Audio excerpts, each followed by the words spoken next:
he had buried his past beneath the sands of time.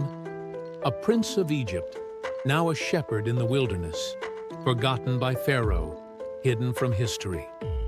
Moses was no longer the man he once was, once robed in royal silks, trained in Pharaoh's courts. He now walked in simple sandals, dusty, weathered, ordinary.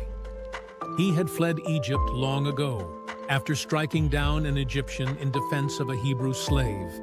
The guilt, the fear, it drove him into exile. And now he tended sheep in the land of Midian, far from the pyramids, far from power, far from purpose. Year after year, the wilderness became his home. The hills knew his footsteps. The sheep knew his voice. And maybe, Moses thought, God had forgotten him. But God does not forget.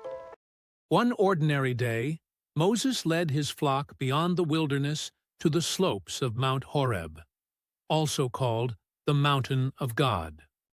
There, in the shimmer of the heat, a bush stood ablaze. Fire danced among its branches, crackling and bright. And yet, the bush remained whole. No smoke, no ash, no collapse. It burned without burning out. Moses stopped in his tracks, eyes fixed. I will go over and see this strange sight, why the bush does not burn up. But the moment he stepped toward it, a voice thundered from within the flames. Moses, Moses! He froze. A name he hadn't heard in years, spoken from a fire that should not exist. Here I am. Do not come any closer. Take off your sandals, for the place where you are standing is holy ground. With trembling hands, Moses obeyed. The desert dust clung to his feet as he knelt, a fugitive before a holy flame. I am the God of your father, the God of Abraham, the God of Isaac, and the God of Jacob. At once, Moses hid his face. He dared not look.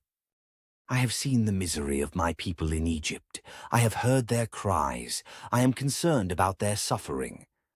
So I have come down to rescue them. Moses, stunned, listened in silence.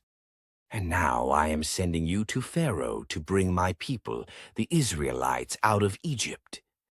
Silence, then resistance. Who am I, that I should go to Pharaoh and bring the Israelites out?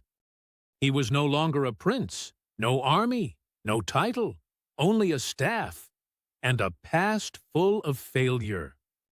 But God didn't argue his credentials. He gave a promise. I will be with you. Suppose they ask me, what is his name? What shall I tell them? And then, from the fire came a name unlike any other. A name that echoes through eternity. I am who I am. Tell them I am has sent me to you. I am the God who exists beyond time. Not I was, not I will be, but always, eternally. I am. Then God spoke with compassion and power. I have seen the misery of my people in Egypt. I have heard their cries. I am concerned about their suffering. So I have come down to rescue them.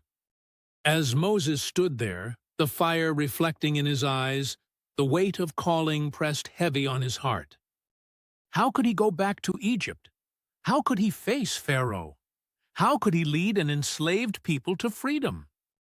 But God had already answered, I will be with you, not just near, but with, in every word, every step, every miracle, every confrontation. The fire that did not consume the bush would now burn within the heart of a man. And so it began, the journey of a shepherd called to confront a king, of a fugitive called to free a nation, of a man who met God in a flame, not to be destroyed, but to be ignited. Because when God speaks from the fire, he does not demand perfection. He asks for surrender. And all it takes is a heart willing to say, Here I am.